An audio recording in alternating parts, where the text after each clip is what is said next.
Hello, I'm Avery. This is Online Income Network. In today's video, I'm going to be showing you how to create a subscription button with PayPal. Unlike one-time payments, subscription buttons, they help people subscribe so you can have them subscribe and they'll pay you monthly for your services or weekly or bi-weekly. It depends on when you want them to actually make another payment. And I'll show you how to do that right now. But before I get started, I just want to make sure that people know if you have a PayPal personal account, you're going to have to switch over to a business account before you can actually put this subscription button on your website.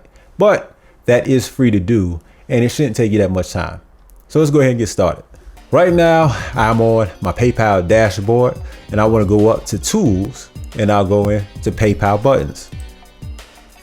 After clicking on that, you see it says make a PayPal button. Which button would you like to add? I'm going to scroll down and I can see subscribe right here. Set up recurring charges of the same amount for your goods and services. It also includes an unsubscribe button. So I'm going ahead and click on that. Now I'm at create a PayPal payment button. Going down to step 1, it says choose a button type and enter your payment details. It says choose a button type, which is already at subscription, so I don't have to worry about that. I can see item name, which is blank, so I want to put something for this, and I can see the subscription ID, but over here you can say what is it, and it says you can assign an item ID as a unique identifier to make tracking easier. So what I want to do is have subscription ID as 001 just because, and I'll have this as test.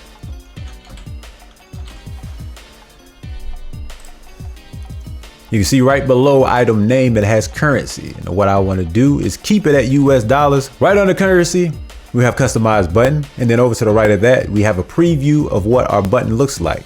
So from here, we can check any of these 3 boxes. For the first one, we can add a drop down menu with prices and options. So we can go ahead and do that. And we can see a description. It says payment options right here. And we got option 1, option 2, option 3, and we got the amount we could put in. For example, I can do $10 here.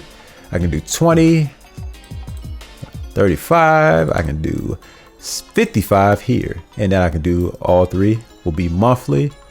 Let's say I want to have this one weekly. And let's say I want this monthly. And let's say I want this one yearly, which gives somebody a great deal on if they did a year instead of a month or a week. The best practice for that, which I'm sure you've seen people do here and there, if they got 3 options, they're going to increasingly decrease as time passes longer. Like you go from a week to a month to a year, you'll see that the price changes. It drops a little bit every single time to make you feel like you're getting more of a deal, even though you're signing up for longer. So even though I'm getting somebody to sign up for a month for like $30 and they only sign up for a year instead for like $80. They're saving money over the year, but at the end of the day, I still made them pay $80 right now, which I'm fine with. Instead of doing that, we could just go to a drop down menu and leave it that way without prices. And then the other way is just add in a text field. So we just leave a text field. Not only can we do those 3, but we can also customize the text or appearance, which is also optional. So for one, we could use a smaller button. We can or cannot display the credit card logos. We could choose the country and language for a button. So I'm at United States English, but you got plenty of different languages in plenty of different countries. And if I want to do a text button, I can go with subscribe, or I can go with buy now, or I could go ahead with my own button image altogether. For this, I would have to put in a URL for the button I want to use. So for right now, I'm going to keep the customized button blank. And right under that, I have PayPal create usernames and passwords for customers. I don't want to do that right now, so I'm going to leave that blank and go to billing amount for each cycle. I think I'm going to do for this test, I'm going to do about $15. Each billing cycle is $15. So what is the billing cycle? I think I want to do every month. So let's go with 1 month. After how many cycles should billing stop? I'm going to put never. Somebody has to unsubscribe from my test in order for them to stop paying money. But I also want to offer a trial. I'm gonna have a trial period, and it's going to be for free. So I'm gonna put $0 and I'm going to define this trial period. I'm going to put 7 days. You have 7 days to try out this trial. Do I want to offer a second trial period? I do not. And right at the end, we got merchant ID accounts. So I can either use my merchant account or I can use my primary email address. And I want to use my secure merchant account instead. Now let's go to step 2. Step 2, track inventory profit and loss, which is optional. Step 3 is also optional. You don't have to do that. Technically, we can be done right now. But let's go ahead and go through it just to check everything out. Save button at PayPal. Protect your buttons from fraudulent changes. Automatically add buttons to my save buttons in your PayPal profile. Easily create similar buttons and edit your button with PayPal tools. I want to go ahead and save my PayPal button. I can track my inventory, but there's no need to track an inventory because we don't have one. I can also track my profit and losses if I want to, which that shouldn't be necessary either. We don't need neither one of those, but I did want to keep the save PayPal. So that's all we need to do for that.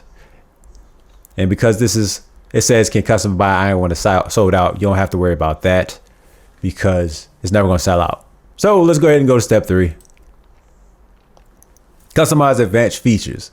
If you are an advanced user, you can customize checkout pages for your customers, streamline checkout, and more in this section. Do you need the customer's shipping address? I do not. Take customers to this URL when they cancel their checkout, which would be a good idea to have them go somewhere when they cancel. To say, sorry to see you go, or are you sure you want to cancel? You know, something like that. And right below that, it says take customers to this URL when they finish. So you can also have something on your own page where it says something like, hey, thank you for purchasing and hope you enjoy, you know, something along those lines. So right below that is advanced variables. It says, what is this? Power users can add extra PayPal button to variables here. You don't have to worry about that if you don't want to. But for advanced users, they have something that they can use if they need it. So we're finished. All I gotta do now is create the button. And you can see that it says add button code to your web page. I've just created and finished my subscription button, and I have my code that I can embed, or I can go ahead with an email and I have a URL that I can use right here. So I can put this in emails, or I can use this on my website too. Right at the bottom, it says create more buttons. We can create a similar button or create a new button, but we can create a subscription button right here. So they have the option of canceling their subscriptions without having to talk to you. So now that I have a subscription button made, all I got to do is put it on the website and test it out and make sure that it works. So let's go ahead and do that right now. The website I'm going to be doing this test on is called destinplanner.com. This is where you can buy 2 weekly planners. One's called Marbella, the other's called Hosanna. They are both currently available, so check them out. Back to testing the subscribe button. I'm going to go on a random page and embed the code, and then I'm going to try the URL next. This website was built with Squarespace. Whichever website building software you're using, make sure that you go to the code editor so you can put in the code. You can see for me, all I need to do is go to the edit page. Then on the top right, I see a plus button. I can click on that, and then I can choose embed and then copy and paste. And then after that, I can press set, and you'll see the PayPal subscribe button pop up. That PayPal button does not look good for this website, so instead what I can do is take the URL and apply it as a button, which I'm going to do right now.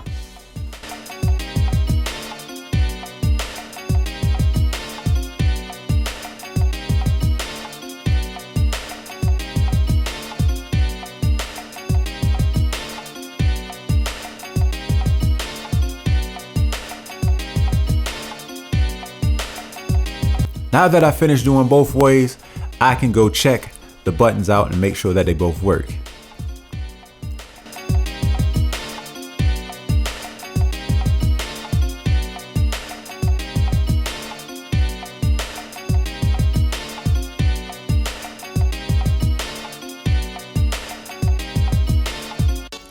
And you can see that they both work exactly the same as I want them to.